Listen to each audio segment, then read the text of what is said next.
I had a toy xylophone, which had little colored bars that got bigger to make the notes.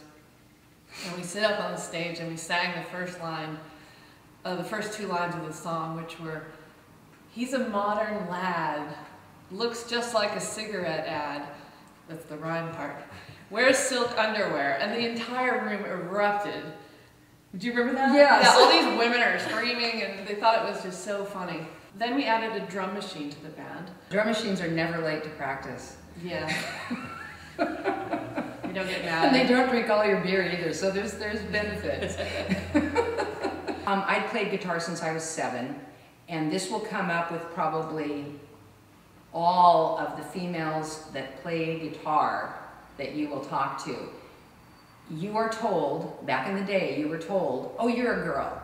Play folk guitar. Here, play a folk guitar. Why don't you learn how to play John Denver?"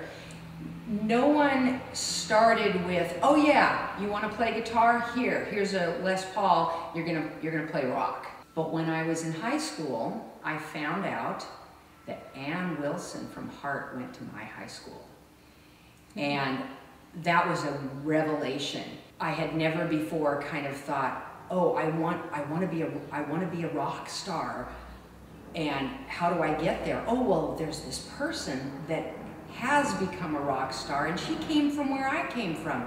It was huge. Vaughn has that ear. She was always listening to the coolest bands and like the coolest songs and remembered the lyrics to everything. Mm-hmm. And if I would write a song, Vaughn would come up with this really cool keyboard line that I wasn't hearing, but she would just hear it and it would be the right line. So she has huge natural music ability. Oh. And I think that that's a lot of what defined the early music scene, where there were a lot of people that were just kind of, they had the spirit of the time, they had the zeitgeist, and they said, "Well, I want to express who I am in music. Well, I'm just going to pick up an instrument, try to do it."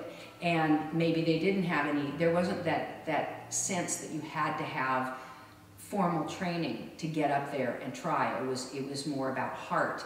There was very little distinction between performer and audience. It was, the whole of that is what it was. It wasn't people just sitting there watching something. It was participatory. Somehow the rumor got out that Mudhoney was playing. Naturally, we got on stage and told everyone that we were Mudhoney. There was quite a big crowd of little Port Townsend punk rock kids. And you know, they didn't care that we weren't Mudhoney.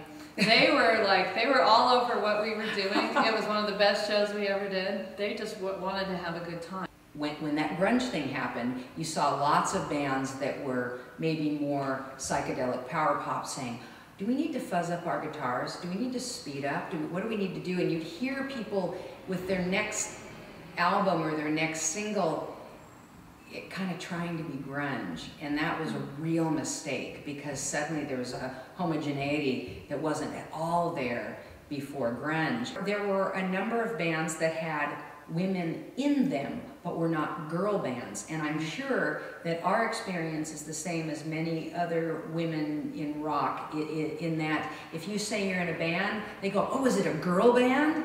And you just say, "No, it's not a girl band. It's not about being a girl band. It's just, I happen to be female and I happen to be in a band."